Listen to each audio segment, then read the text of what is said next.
Bail కొన్ని కేసెస్లో 100% first sessions court అంటే కింది కోర్టుకి వెళ్ళాల్సిందే. చాలా మటుకు కింది కోర్టులో బెయిల్స్ అప్పుడప్పుడు రిజెక్ట్ అవుతుంటాయి because of various reasons. First టైమే బెయిల్ చాలా కేసెస్లో రాదు. ఎన్డీపీఎస్ కేసెస్ మీరు తీసుకుంటే బెయిల్ 4-5 సార్లు కూడా రాదు. అంటే నేను చెప్పేది ఎన్డీపీఎస్ అంటే narcotic drugs and psychotropic substances case గురించి చెప్తాను. గంజాయి సిగరెట్లు దొరికినట్టు దొరుకుతున్నాయి, చాక్లెట్లు దొరికినట్టు దొరుకుతున్నాయి.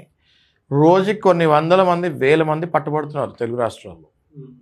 వాళ్ళకి బెయిల్స్ అంత ఈజీగా రావండి నాగరాజ్ గారు. రకరకాలుగా ఉంటుంది.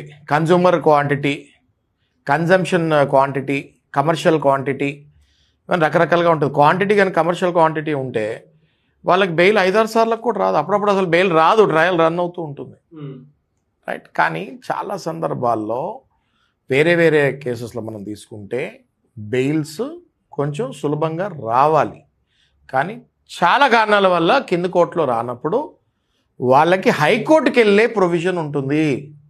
ఇది చాలామంది కింది కోర్టు వరకే ఆగిపోతూ ఉంటారు. ఊర్లలో చాలామందికి తెలియదు. బెయిల్ రాలేదంట అంటే అయ్యో బెయిల్ రాలేదంట అనుకుంటారు.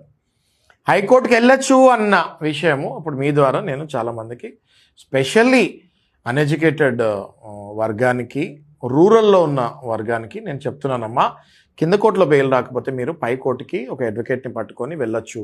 క్రిమినల్ పిటిషన్ అంటారు దాన్ని, సిఆర్ఎల్పి కిందకి వెళ్ళొచ్చు. ఇప్పుడు అందులో కింద కోర్టు రిజెక్ట్ అయిన అప్లికేషన్ ఏదైతే ఆర్డర్ కాపీ ఉంటుందో, కోర్టు నుంచి వచ్చిన బెయిల్ రిజెక్ట్ అయిన ఆర్డర్ కాపీ పొందుపరచాలి. మనం ఏ గ్రౌండ్స్ మీద వెళ్ళామో అన్నది కూడా పొందుపరచాలి. కింద కోర్టు ఎందుకు రిజెక్ట్ చేసింది అన్నది కూడా ఆర్డర్ కాపీలో ఉంటుంది. అవన్నీ కాపీస్ పట్టుకొని మళ్ళీ మనం హైకోర్టుకి వెళ్ళి కింద కోర్టులో వేసాము, అయినా కూడా మాకు బెయిల్ రాలేదు, కానీ ఈ కారణాల వల్ల మేము మిమ్మల్ని బెయిల్ రిక్వెస్ట్ చేస్తున్నాము అని 100% హైకోర్టుకి వెళ్ళవచ్చు క్రిమినల్ పిటిషన్ వేసుకొని.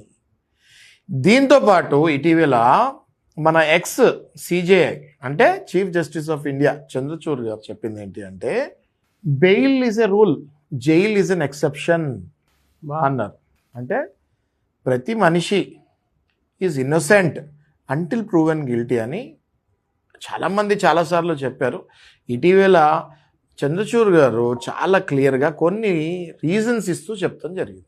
ఒక మనిషి అండర్ ట్రయల్లోనే 4-5 ఏళ్ళు ఒకవేళ జైల్లో ఉంటే, ఆ తర్వాత ఎక్విటల్ అంటే ఇన్నోసెంట్ అంటే నిర్దోషిలాగా బయటకు వస్తే, ఆ 4-5 ఏళ్ళు జైల్లో అనుభవించిన జీవితం పోయినట్లేగా. మరి పనిష్మెంట్ మీరు ఎందుకు ఇచ్చినట్లు?